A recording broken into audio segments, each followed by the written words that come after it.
My brothers and sisters, my brothers and sisters, I greet you in the name of Jesus. Tonight's reading is in Psalm 118. Vanaand se lesing is Psalm 118 vers 9. So spreek die Here.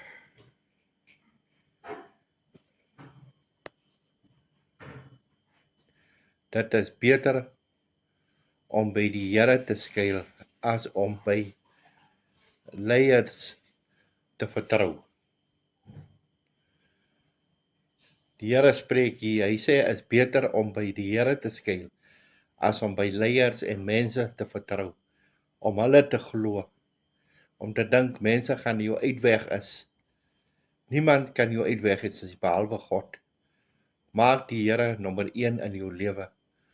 Laat die Here oorvat in jou lewe. Laat die Here nommer 1 in jou huwelik is. Laat die Here nommer 1 in jou huis is. Laat die Here nommer 1 is in jou kinders.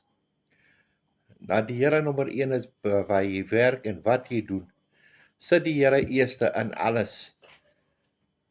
Wat sê die woord van die Here in Engels sê dit? First seek the kingdom of God and his righteousness, and everything will be added unto you. In Mattheus 6 vers 33. So my broers en susters, moenie vertrou op die mensie. Moenie vertrou, hulle sê nou is reg, maar as jou rug draai, dan byt hulle jou. Hulle is kinder van jou, hulle maak jou sleg.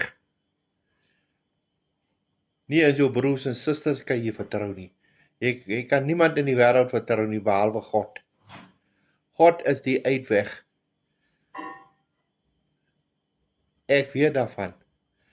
Van ek het moeilike tye deurgegaan, al ene wat my gehelp het was God.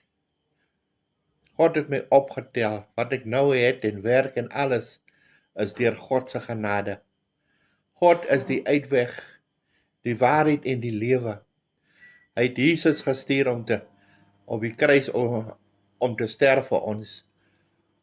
Deur die bloed van Jesus kan ek nog lewe, my broers en susters.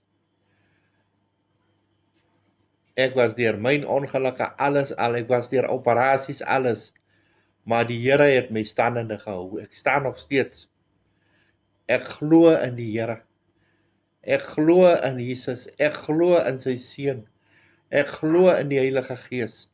So my broers en susters, glo in die lewende God, die heilige God, die God wat die hemel en aarde geskaap het, die God wat jou geskaap het. Die Here ken van jou moeilikheid, die Here weet waar jy deurgaan. Niks is onmoontlik by die Here nie. Al wat jy moet doen is volg die Here, volg in Jesus se voetspore en glo in Jesus. Hy is al wat ons nodig het, my broers en susters. Mag jy 'n geseënde nag hê, mag die Here jou seën, mag die Here jou optel, mag die Here jou lei, behoed en bewaar en beskerm.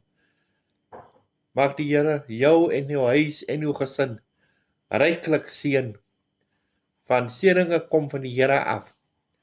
As ons lees in Proverbs 10 verse 22, die seëninge van die Here maak jou ryk. Jou werk kan jou nie ryk maak nie. Niemand kan jou ryk maak nie, behalwe die Here ons God. Die Here ons God het Dawid gevat van 'n skaapwagter na 'n koning. Hy het Abraham geseën om die rykste mens te wees op die aarde daai tyd. So wie is jy dat hy jou nie sal seën nie? Jy is sy kind. Glo in die Here. Sit alles voor die Here. Lê voor die Here. Soek die aangesig van die Here elke dag. Om die Here te dien is beter om die mens te dien. Die mens gaan jou vervloek, hy gaan jou skel, hy gaan jou skinder, hy gaan jou sleg sê. Maar die Here het jou lief.